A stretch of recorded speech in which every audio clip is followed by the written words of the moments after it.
Nós falamos na semana passada sobre o novo poder para o trabalho. Fizemos a segunda parte do livro, que é o tema base da nossa série. Nessa segunda parte, nós falamos sobre a importância do descanso. Então, uma parte do capítulo fala o poder do descanso profundo e que existe um relacionamento simbiótico, vamos dizer assim, entrelaçado, junto, entroncado, entre o trabalho e o descanso.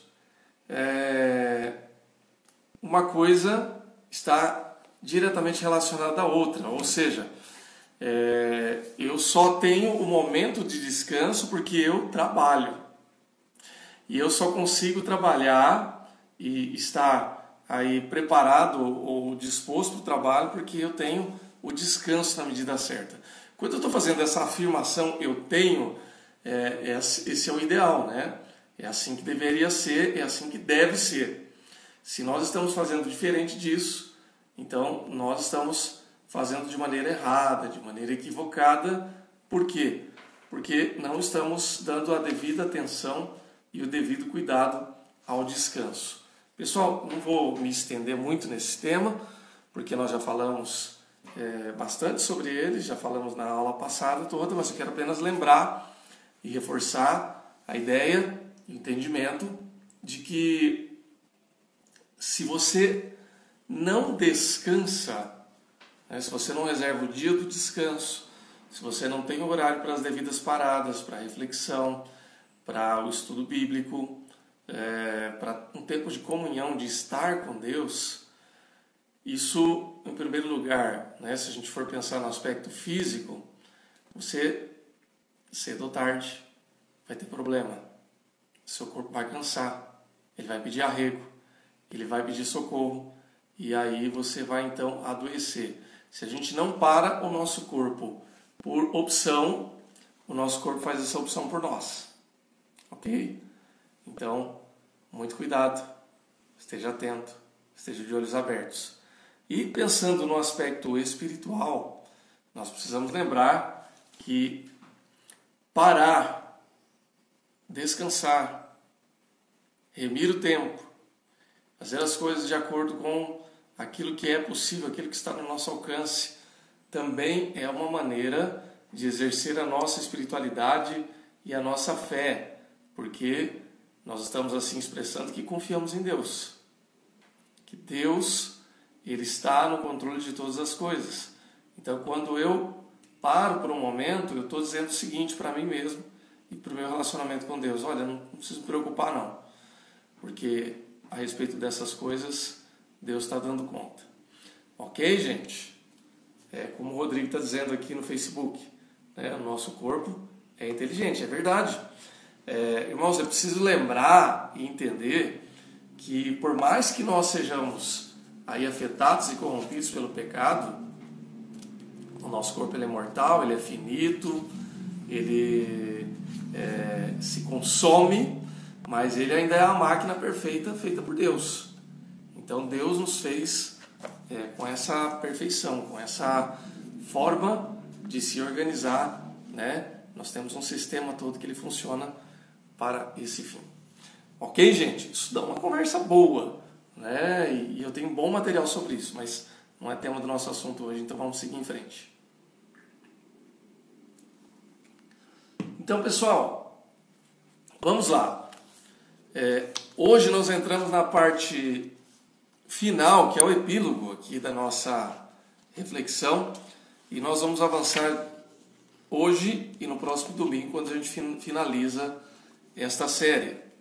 Então, como orientar os cristãos, todos nós aqui, para uma vida de fé e trabalho? É importante a gente entender que, de acordo com tudo que nós vimos aqui na série, que o trabalho, profissão, carreira, emprego, seja lá qual for o nome que você der, atividade, empresa, enfim, Tudo isso faz parte de uma vocação. Nós temos uma vocação para o trabalho. Essa vocação para o trabalho, ela tem, obviamente, a função, a finalidade de nos sustentar, de nos prover, de trazer aí soluções para que a nossa vida seja confortável. Então você trabalha, na sua atividade você tem o seu salário, você tem o seu ganho, a sua comissão, etc, etc. E você produz algo de útil para a sociedade. Então, de alguma forma, você está criando condições através do seu trabalho para que isso possa trazer soluções para a vida de alguém. Então, se você trabalha na área, qualquer área que seja, mas vamos dar alguns exemplos aqui. Se você é um médico, um profissional da saúde, além da questão salarial, financeira, etc., você está trazendo solução de saúde para alguém. Então você está gerando condições para que essa pessoa tenha um conforto físico.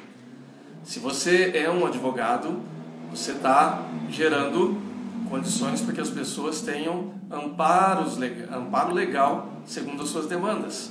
Se você é um operário de fábrica, então, por exemplo, eu já trabalhei em 2 fábricas quando era bem moleque. Trabalhei numa empresa que chamava Regina Festas, lá em Presidente Prudente, e na Stanner Equipamento Audiovisual. Então, quando eu trabalhava na Regina Festas, era separador de mapas, então fazia todo o pedido, andava pela fábrica toda o dia inteiro separando pedido das empresas para entregar os produtos de festa. Então, qual que era qual que era a minha função naquela engrenagem toda? Era uma empresa que produzia artigos de festa.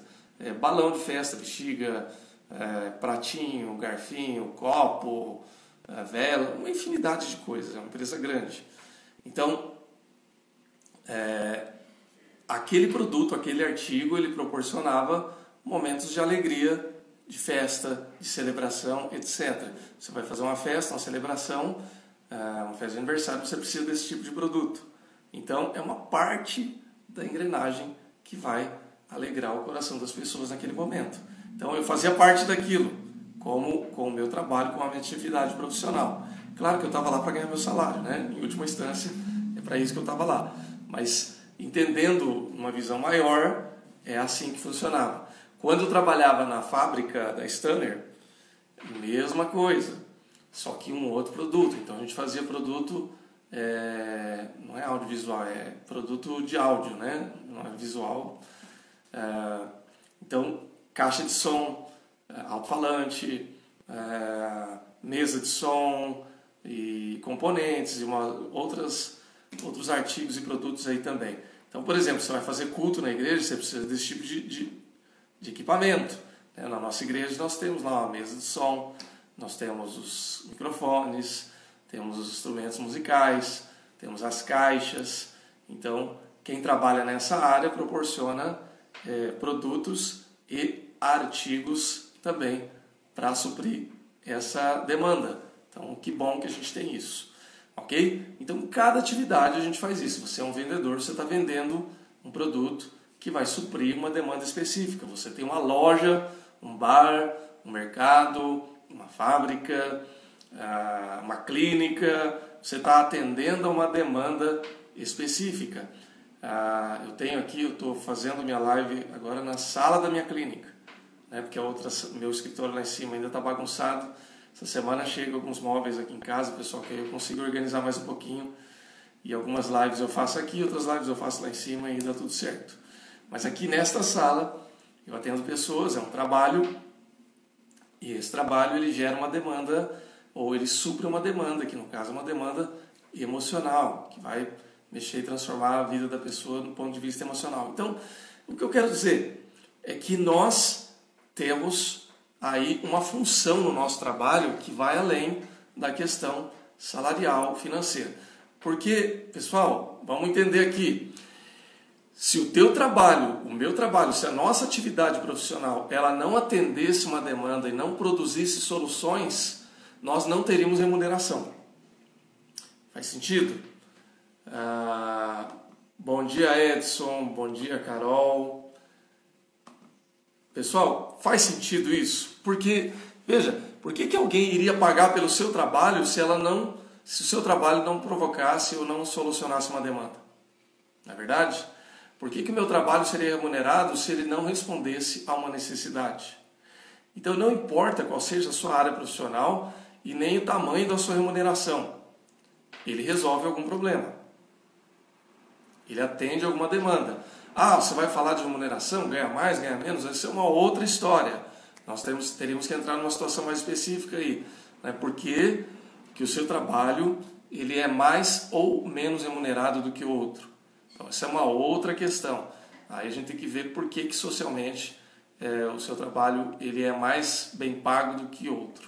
Isso é uma outra questão. A gente poderia discutir isso em outro momento. Né? Existem razões para isso. Não importa se é justo ou não, isso é uma outra questão também, mas ele atende uma demanda. Então, do ponto de vista profissional, nós temos aí a nossa atividade e nós temos uma vocação.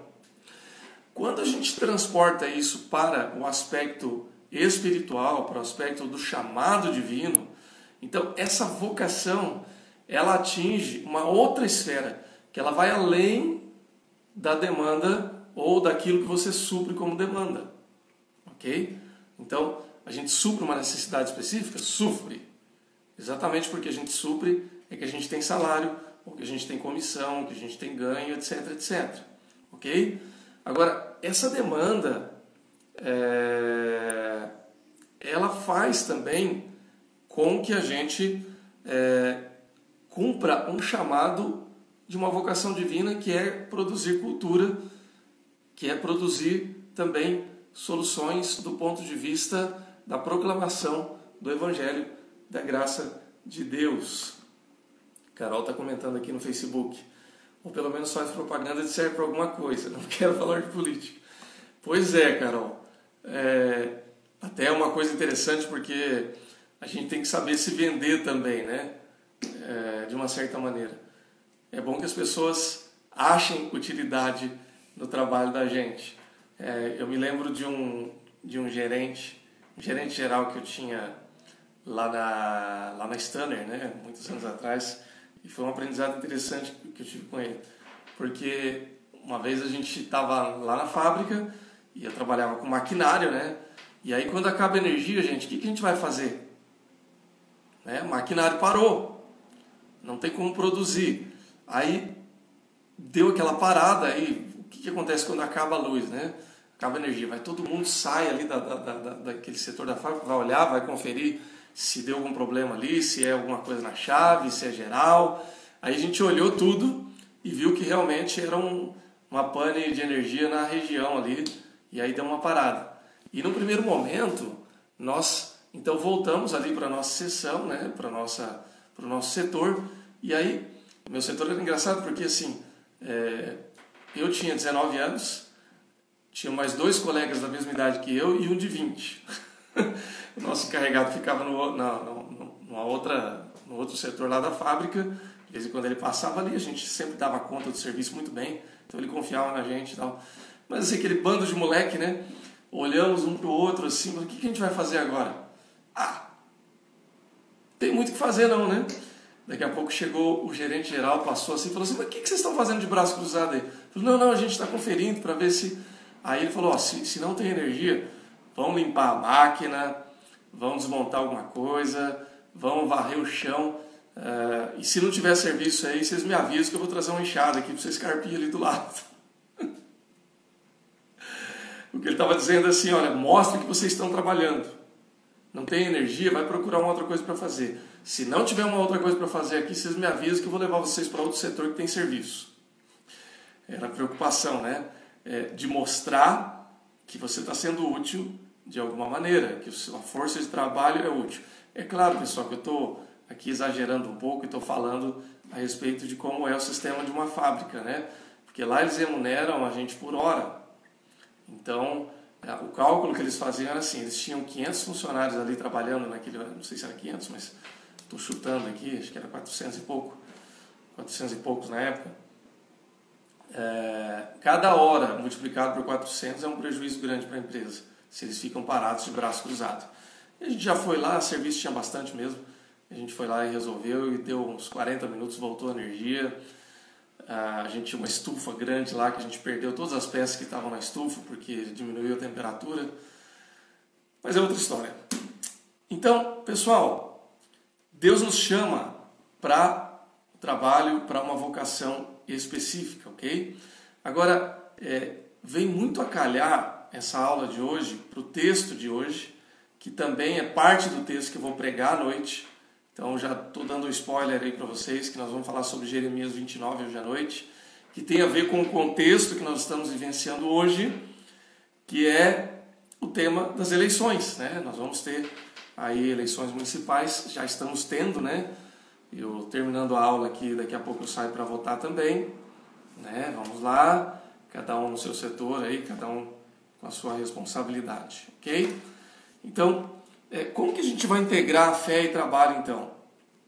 Vamos falar Jeremias 29, do 4 ao 7, depois a gente continua conversando aqui. Jeremias 29, do 4 a 7, diz assim: Assim diz o Senhor dos Exércitos, o Deus de Israel, a todos os exilados que eu deportei de Jerusalém para a Babilônia: edificai casas e habitai nelas, plantai pomares e comei o seu fruto. Tomai esposas e gerai filhos e filhas. Tomai esposas para vossos filhos e dai vossos filhos a maridos, para que tenham filhos e filhas. Multiplicai-vos aí e não vos diminuais. Procurai a paz da cidade, para onde vos desterrei, e orai por ela ao Senhor, porque na sua paz vós tereis paz. Ok, gente? Esse é o texto para nossa reflexão nessa manhã.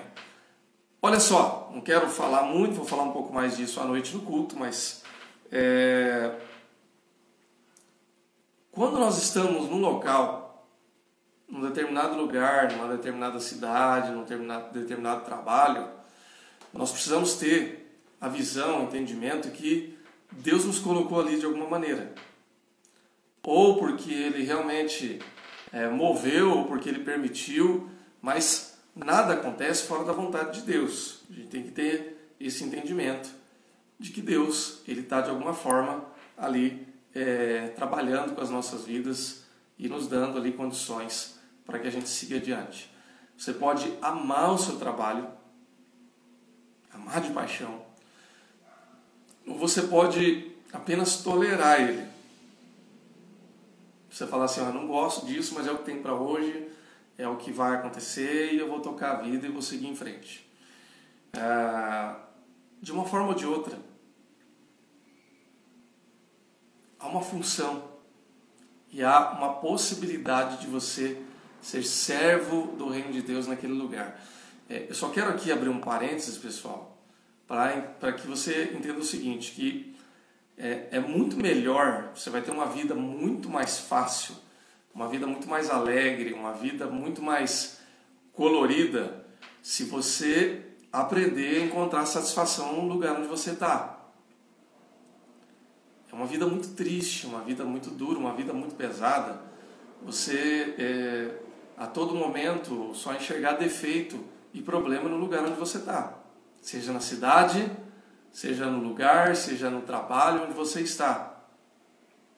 É muito melhor você encontrar pontos positivos. Mesmo que você olhe ali na frente e fale assim: olha, isso aqui é temporário, é provisório, daqui a pouco eu vou estar em outro lugar. Mas aprenda a enxergar o lado bom e as coisas boas do lugar onde você está para que você se sinta bem. Por que isso é tão importante? Olha só, o texto que nós lemos, Jeremias 29, é uma carta de Jeremias aos cativos da Babilônia.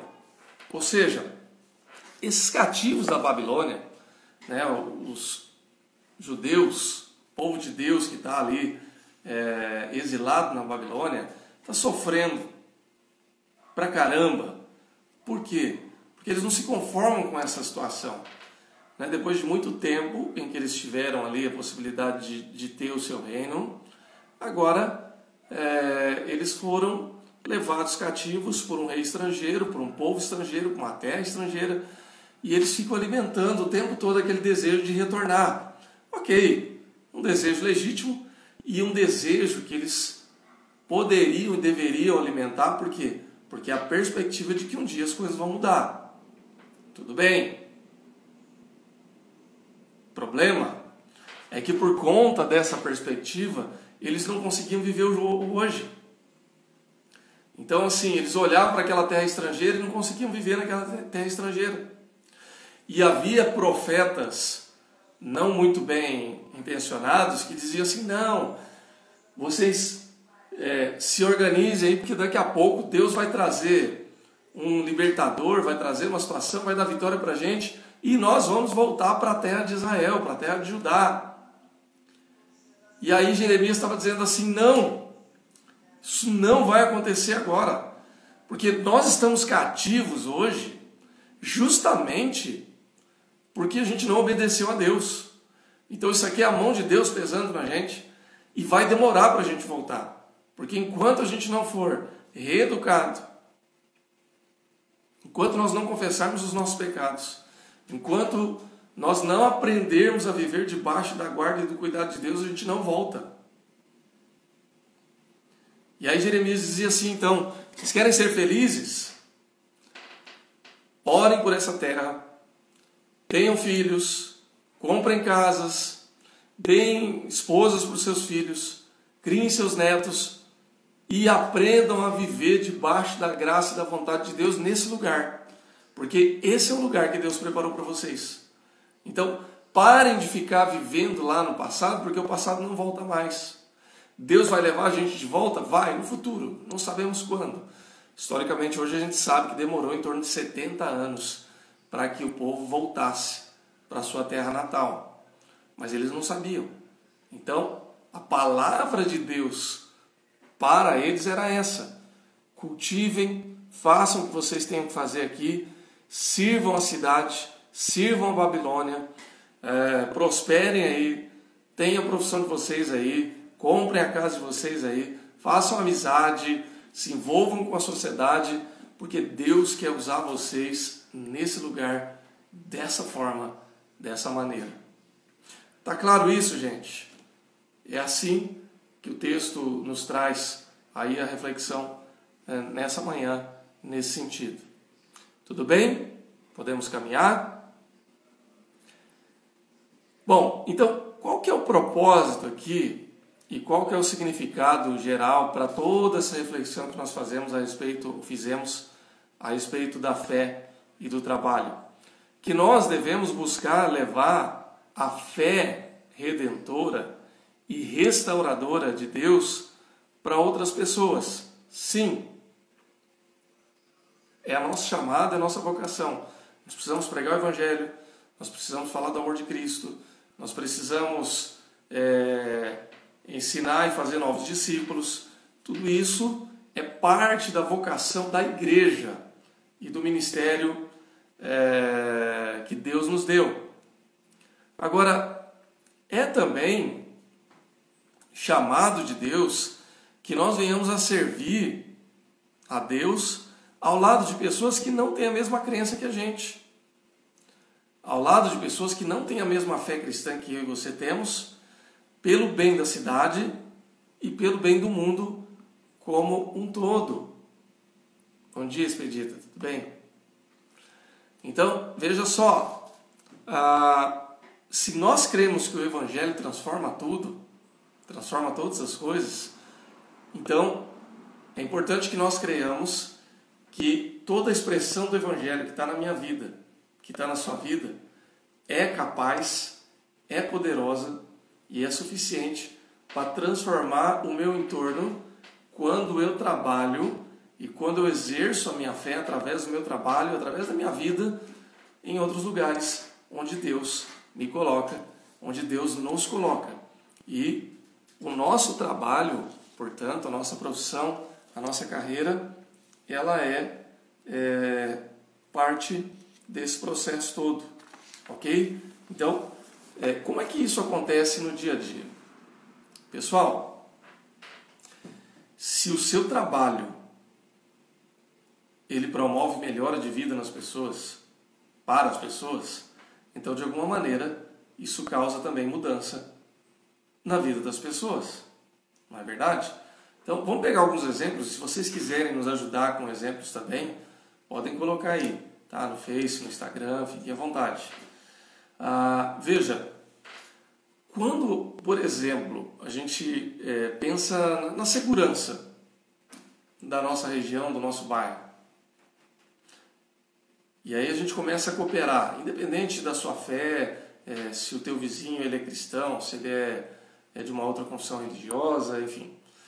Quando a gente se une e começa a pensar no aspecto da segurança e começa a trabalhar junto, não melhora? Melhora. Por quê? Você começa a pensar em soluções proativas. Um cuida da casa do outro, olhando, né? Lógico, você não é segurança profissional armado. De repente você faz uma ação proativa ali junto com a polícia, trazendo informações, conversando, ajustando, começa a olhar de uma forma diferente, com vigilância. Olha só uma coisa que o Rodrigo comentou aqui no Facebook. Eu, por exemplo, trabalho para melhorar a vida das pessoas com saneamento básico. Exatamente, Rodrigo.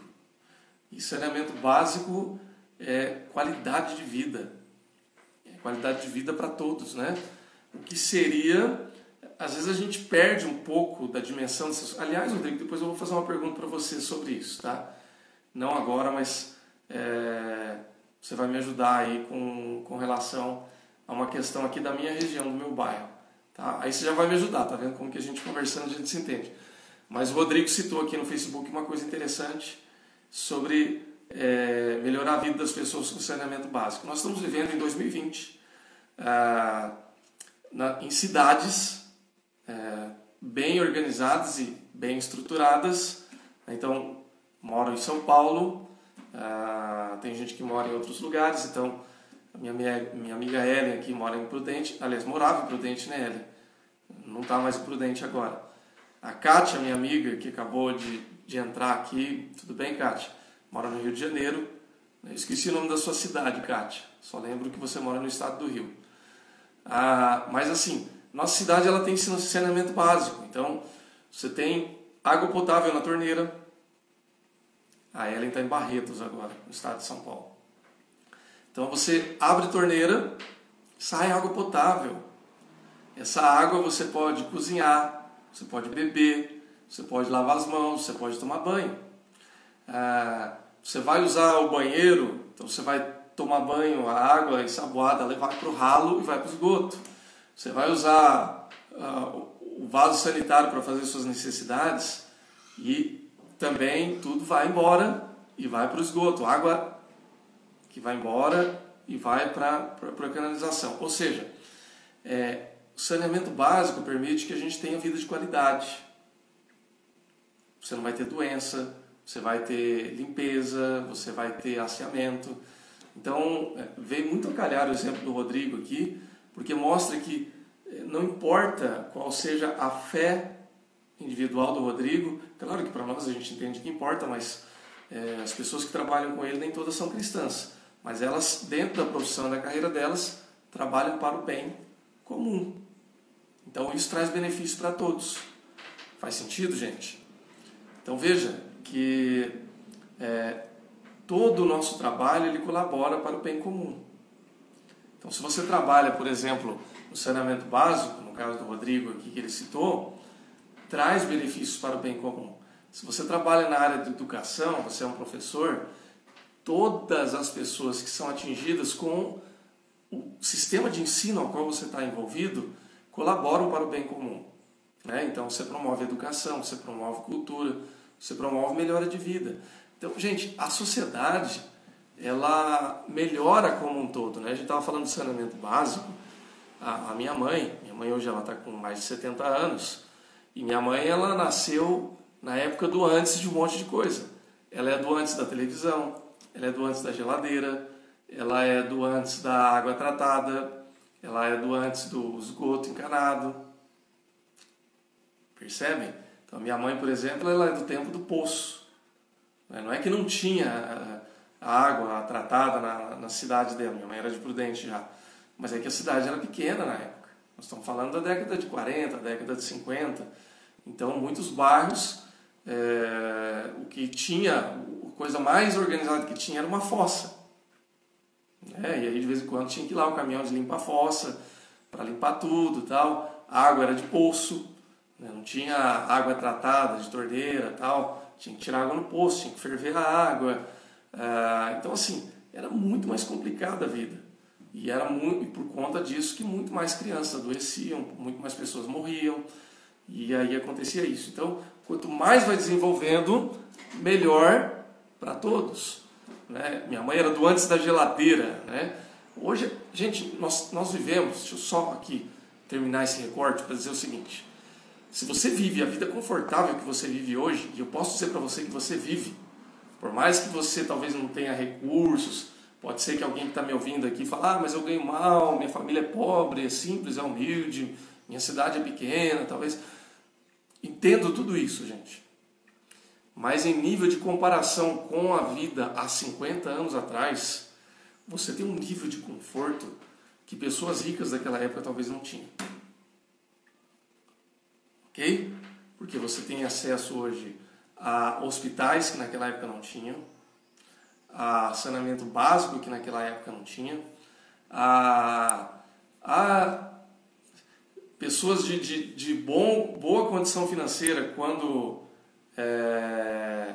eu nasci, eu lembro quando eu era pequeno, a minha avó paterna, era a única pessoa na família toda que tinha televisão colorida.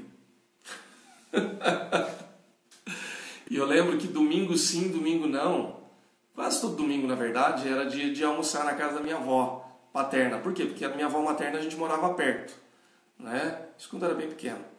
Então a gente ia na casa da minha avó paterna, passava o dia lá e eu achava o máximo, porque era o dia que eu ia assistir televisão colorida. E era a única TV da casa. Então, gente, hoje você tem aí 2, 3 TVs em casa e tem gente que nem assiste mais TV porque assiste no celular, assiste no computador, no tablet. Então a nossa vida como um todo, ela melhorou pela ação de muitas pessoas que juntas promovem melhoria de vida. Ao que a Carol está falando aqui no Facebook, meu trabalho ajuda a melhorar a saúde e desenvolvimento das pessoas e diminuir o número de afogamentos. Exatamente, Carol. Para quem não sabe, a Carol é professora de educação física e especificamente trabalha como professora de natação. Professora de música também, viu, gente? Então, é isso aí, Carol. Ajuda. E ajuda mesmo. Então, melhora a saúde, desenvolvimento das pessoas. Então, todo o trabalho que a gente faz aqui, que a gente realiza, ele serve de alguma forma para o bem comum. Então, buscar o bem da cidade, buscar o bem das pessoas. Quando Jeremias fala aqui no capítulo 29, orai pela paz da cidade, construir casas, edificar e construir famílias, a ordem dele é essa: trabalha, cuida do bem comum, olha para o teu vizinho não como um cidadão estrangeiro, como um babilônico que você não precisa se importar. Ele é teu vizinho, ele é teu amigo, ele é teu cliente, ou ele é teu médico, ele é teu chefe talvez. Então ore pela paz, construa a tua vida, construa a tua cidade, construa a tua carreira nesse lugar. E entenda que Deus te colocou ali para um plano, para um propósito específico, para uma função. Então, à medida em que a gente entende isso, que a gente leva cristãos a uma melhor integração entre fé e trabalho, é importante a gente ter em mente quem eles são. Muitos estão totalmente voltados à carreira profissional. Advogado, artista, contador, finança, negócio, educação, saúde, tecnologia, política, arquitetura, propaganda, publicidade, etc, etc, etc. Então, quando a gente promove uma mudança de visão e começa a capacitar pessoas e a nós mesmos nos capacitarmos para uma mudança de testemunho o Evangelho ele é promovido de uma maneira mais contundente nesse lugar. Eu quero citar aqui algumas mudanças, né, que a gente pode observar, entendendo que o Evangelho transforma tudo e transforma todas as coisas.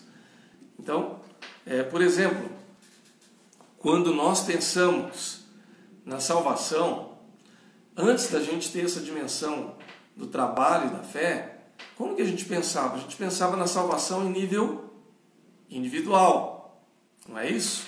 Então, eu sou salvo pela fé em Jesus Cristo, a salvação individual. Salvação individual, gente, sim ou não? Sim, ela é individual, é fato. Então, eu preciso confessar com a minha boca e crer com o meu coração que Jesus Cristo é meu Salvador para que eu seja salvo. Então, a fé é individual? Ela é individual. Só que ela não é apenas individual, né? Então, precisa parar com essa história de achar que porque eu sou cristão, porque eu creio em Deus, porque eu creio em Cristo, eu sou a melhor bolacha do pacote. Então, eu estou preocupado comigo e pronto, né? O meu problema está resolvido e acabou. Não é assim. Teu problema está resolvido? Está resolvido. É fato, né? Eu costumo dizer que Cristo, ele resolve toda a nossa questão existencial. Eu sou salvo em Cristo Jesus. Então, a minha situação existencial está resolvida. Mas e aí, vou ficar parado nisso? O mundo que se exploda porque eu estou salvo? Não. Ou então, eu vou pregar o Evangelho. Quem crê, crê. Quem não quiser crer, que se exploda, né? Vou chacoalhar a minha sandália dos pés, vou sacudir a poeira dos pés e vou embora. Não é assim, gente. Por quê? Porque nós temos que crer, precisamos crer que o Evangelho transforma tudo. O Evangelho tem um poder de transformação gigantesco. Então ele transforma coração, ele transforma comunidade e ele transforma o mundo. Tem um vídeo que eu acho sensacional. Eu tenho esse vídeo salvo, está no meu HD aqui, mas quem sabe até eu possa postar em algum momento. Acho que postar fica meio complicado porque ele é um pouco longo, mas talvez passar em um outro momento para os irmãos e irmãs, que mostra como que o Evangelho ele transformou a vida de uma comunidade. Vocês lembram, especialmente para quem assistiu aí agora, quem é mais jovem não acompanhava muito esses noticiários porque era muito novinho, né? Mas a Colômbia até hoje ela é conhecida aí pelos seus problemas com relação às Farc, ao tráfico de drogas, etc, etc. Hoje já nem tanto mais a Colômbia, né? Também, mas outros países, né? Por causa da sua geografia, etc. Mas nos anos 80 e nos anos 90, a gente ouvia falar muito do cartel de Medellín e do cartel de Cali, que são duas cidades muito importantes da Colômbia, onde dois cartéis estavam promovendo ali uma série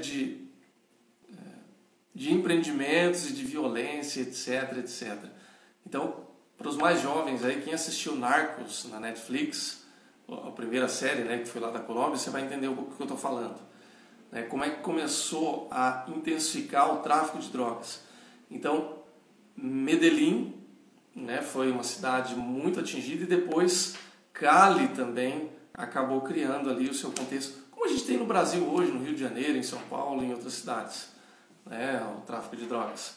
Mas Cali, especificamente, o que aconteceu? As igrejas, em geral, estavam cada uma preocupadas com a sua salvação individual, com a sua história individual. Os líderes não se entendiam, os conselhos de pastores, ou o conselho de pastores também não falava a mesma língua. E até que surgiu lá algumas lideranças, e um pastor em particular lá que se arrependeu, porque ele entendeu que ele não estava com o foco adequado, e ele começa então a buscar a unidade da igreja ou das igrejas para o fim comum da cidade, porque a cidade estava violenta, a cidade estava sofrendo, havia ali um número grande de assassinatos, de pessoas envolvidas no tráfico de drogas, de pessoas morrendo por causa por causa do uso de drogas, etc, etc.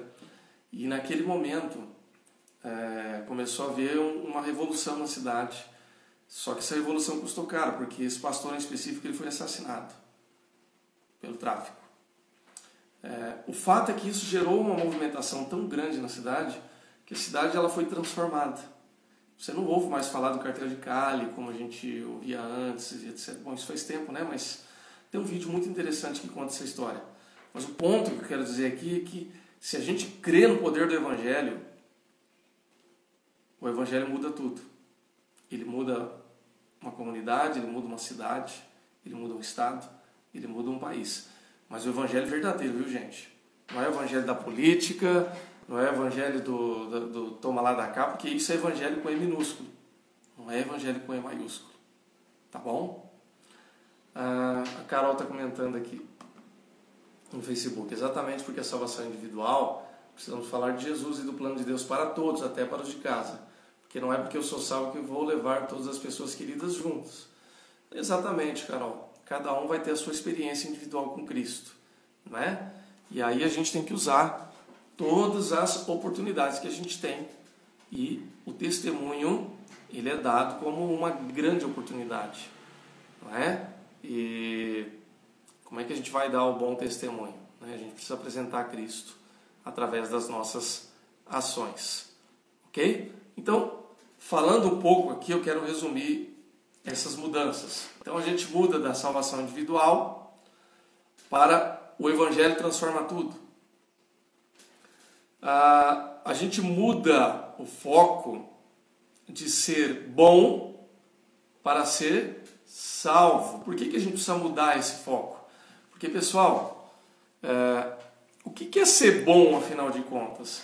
Toda bondade ela é gerada pela graça de Deus. Então, lembra daquele drama da pessoa que não sabe se ela é salva ou não? Você tem certeza? Você tem convicção da sua salvação? Ah, não sei, eu acho que eu vou ser salvo. Não, você acha por quê? Ah, porque eu sou bom, não faço mal para ninguém, eu pago minhas contas, eu sou honesto, procuro fazer caridade. Pessoal, isso não é o suficiente. Porque isso, na verdade, não é critério para a salvação. Isso é efeito da salvação. Eu não pago a minha salvação com as minhas boas obras. Eu faço as boas obras porque eu sou salvo. Então, há uma mudança de foco. Um outro aspecto que é transformado, a graça. Quando a gente tem uma visão muito centrada em nós mesmos a respeito da graça de Deus, a nossa graça ela é barata. E a mudança que a gente tem que enxergar, que a gente tem que ter, é da graça que custou um alto preço. O preço do sangue de Jesus. Ou seja, eu passo a ter consciência do pecado e de que eu sou pecador e que somente por meio da fé em Cristo é que eu tenho uma mudança, uma transformação, é que eu experimento uma graça genuína. Porque senão eu começo a achar que eu sou muito bom, que eu sou merecedor de tudo, que eu sou merecedor de todas as coisas. Pessoal, vamos lá. Eu posso até achar que a pessoa mais importante da minha vida sou eu. Tudo bem. Eu não quero aqui entrar nos pormenores disso, mas talvez você até pense assim, eu sou a pessoa mais importante da minha vida. Ok. Em um certo aspecto, essa afirmação ela é importante, ela é, porque se você não se ama, você não consegue amar o próximo. Ok? Agora, quando a gente estende isso para fora do nosso eu, do meu ego, não tem como eu sustentar essa afirmação fora de mim, porque, por exemplo, eu só sou importante até que eu chegue no limite do outro. Porque quando eu chego no outro, o outro é mais importante. Ok? E quando a gente leva isso para Deus, ele é muito maior do que qualquer expressão que a gente possa falar a respeito de nós mesmos. Nós somos pecadores, desesperadamente dependentes da graça de Deus. Existe um discurso teológico hoje muito complicado que diz que Deus ele enxerga-nos como a coisa mais importante que há nesse mundo. Pessoal, vamos lá. Deus nos amou? Nos amou. nos amou infinitamente a ponto de oferecer o seu Filho Jesus Cristo em nosso lugar. Isso é verdade. João 3,16. Só que Deus continua sendo glorificado, Ele não divide a glória dele com ninguém. Nenhum ser humano é mais importante do que Deus. Nenhuma ação humana é mais importante do que a ação divina executada na criação, na redenção e na salvação por meio de Jesus Cristo. Nada do que eu faça é maior e melhor do que a ação divina. Faz sentido, gente? Senão a nossa fé ela é totalmente antropocêntrica. Ou seja, ela é só centrada no homem. É tudo para o homem, é tudo para o ser humano. Não é. A nossa fé ela é vertical. Ela é horizontal também no sentido do cuidado com o ser humano, mas ela é vertical em última instância. Eu estou olhando para Cristo, a minha fé é em Cristo, e tudo que eu faço é para glorificar a Deus, para glorificar a Cristo. A minha vida ela é centrada na graça e no amor de Jesus Cristo. Ok, irmãos? O Rodrigo está falando aqui, né? Nós somos merecedores de ira e condenação pela parte de Deus, isso sim. Em última instância, seria isso mesmo, Rodrigo.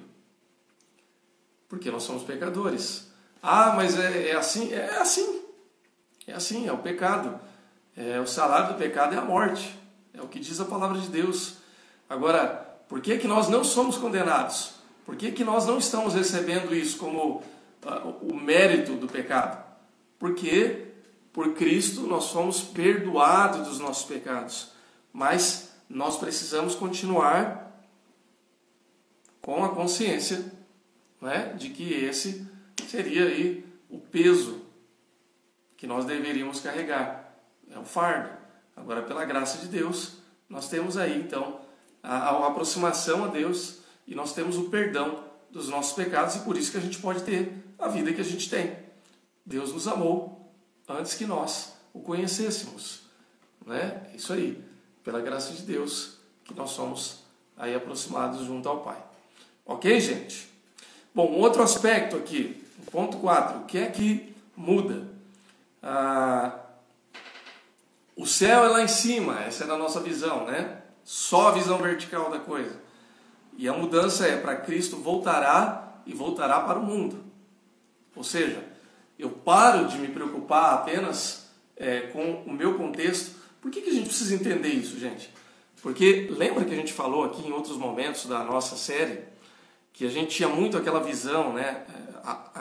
Valorizava-se muito aquela visão de que as coisas espirituais eram nos momentos espirituais. Trocando em miúdos, assim, a gente só se preocupava com as coisas de Deus quando a gente ia para a igreja. Então, domingo é o dia do Senhor. E é verdade, domingo é o dia do Senhor. Então, é o dia que eu vou na igreja, o dia em que eu vou lá para agradecer, para pedir, para cultuar, para reunir a família, para encontrar o povo de Deus. Pessoal, tudo isso é verdade. Deveria ser, né, gente? Porque tem gente que está perdendo até esse hábito. Não deveria. Mas, assim, é fato que isso é algo que faz parte do domingo. Faz parte do dia do Senhor? Faz parte do dia do Senhor. Mas não é só isso, né? A Ellen fez um comentário aqui que eu perdi aqui. Ser a melhor bolacha do pacote não faz sentido quando cremos que fomos alcançados pela graça. É verdade, Ellen. Concordo plenamente com você. Né? É graça de Deus. Né? Se é graça de Deus, como é que eu posso achar que eu sou merecedor, ou que eu sou bom, ou que eu mereço alguma coisa? Né? Muito complicado pensar desse jeito. Então você tem toda a razão. Então, no sentido que a gente está falando aqui agora na igreja, né? Se eu penso só na igreja, no domingo, no dia, no recorte, durante a semana eu desacralizo tudo. Eu secularizo tudo. Então eu começo a pensar no trabalho só como trabalho. Eu começo a pensar nos meus amigos que não são da igreja só como aqueles amigos que são da igreja, quando eu tenho, né? Pessoal, vocês sabem que existe uma estatística, isso até preciso ver se está contextualizado para os dias de hoje, mas existia um estudo até o começo dos anos 2000 que dizia assim que uma pessoa, depois que ela se converte cristã, em um prazo de até 5 anos, ela deixa de conviver com todas aquelas pessoas que não são cristãs, que faziam parte do círculo de amizade dela. E ela só convive com não cristãos naquilo que ela é obrigada a conviver. Ou seja, no trabalho, nas atividades ali que ela precisa fazer, e outras atividades ela não convive, mas ela não faz parte do círculo de amizade. Ela vai fazer uma festa de aniversário, só convida crente. Ela vai fazer uma atividade em casa, só convida crente. Ela vai sair para uma atividade social, é só com crente. Que, por um aspecto, é claro, porque faz parte do seu ciclo de círculo mais íntimo, mas deixa de conviver com outras pessoas, por quê? Porque só enxerga o céu lá em cima. E esquece que Cristo vai voltar para o mundo, para resgatar o mundo, a vida e todas as coisas. E se você convive só com um cristão, você vai pregar o evangelho para quem? Porque o teu irmão cristão ele não precisa mais que você pregue o evangelho. Ele precisa ainda do evangelho? Precisa. Ele precisa continuar ouvindo do amor de Deus? Claro. Mas ele já é salvo. Então, o não salvo é que precisa que você pregue o evangelho para ele. Faz sentido? Rodrigo comentando aqui. Olha, pastor, comigo aconteceu mais ou menos isso. Diminuiu muito meu convívio com o não cristão. Não cessou, mas diminuiu muito. Então, isso acontece. Pessoal, vamos só entender isso, porque isso é uma dinâmica das relações humanas também, tá?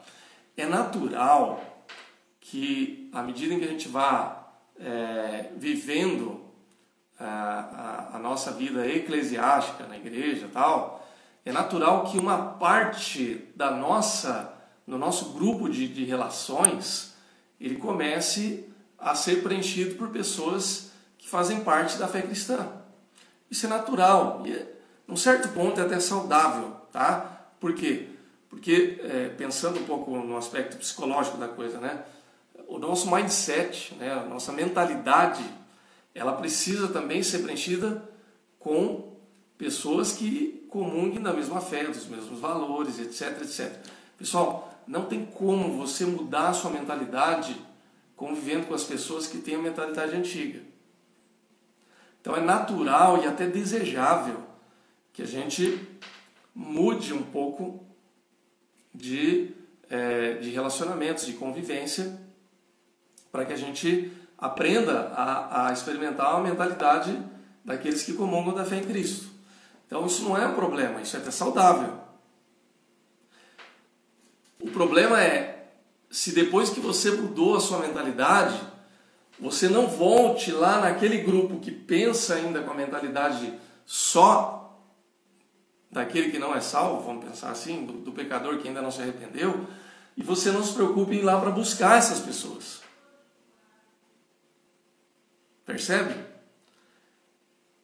Quando a gente só quer conviver com aqueles que pensam igual a gente, porque a gente perde a capacidade de pensar como a gente pensava antes e entender que o pecador precisa da graça e do amor de Deus. Porque se as outras pessoas não pensassem desse jeito, a gente não teria recebido a salvação. Entendeu? Então, essa é a preocupação que a gente precisa ter. A Expedita falando de igreja não é obrigação, e sim pela graça, pela salvação, se torna um prazer viver a igreja o tempo todo, independente perto de quem estamos. É isso aí, Expedita. Exato. Rodrigo, concordo. Nos últimos anos tem voltado a conviver mais com amigos de infância, tem feito a diferença. Exato, gente. Então, por um tempo, talvez... Pessoal, quando eu me converti, eu mergulhei de cabeça na experiência de fé e em novos compromissos e em novas convivências. Tá? Por quê? Porque por um tempo aquilo serviu até para minha proteção. Eu precisava daquilo até como um conforto, como uma forma de poder me sentir seguro. E foi bom. Mas passada essa primeira fase, né, onde a minha mentalidade foi mudando, onde eu fui entendendo melhor a fé, fui sendo discipulado, etc. No segundo momento eu comecei a me aproximar, ou me reaproximar de novo dos meus amigos, até familiares. A gente se afasta até da família às vezes, né, mas precisa voltar e precisa falar do amor de Deus para essas pessoas também, porque elas precisam ouvir do amor de Deus, da salvação, e a gente precisa conviver também. Ok, gente? Pessoal, nosso tempo está quase esgotando. Semana que vem a gente vai encerrar essa parte do epílogo para que a gente então vá para um outro momento aí na parte final. Nós vamos trazer um tema relacionado já ao final do ano, que vai ser uma série bem curtinha para a gente encerrar o ano de 2020. Ok, gente? Alguma pergunta, algum comentário ainda com relação a essa parte? Na semana que vem a gente finaliza tudo isso. Se alguém tiver alguma pergunta ou comentário, fiquem à vontade. Depois eu vou dar os avisos finais e nós estaremos encerrando. Ok?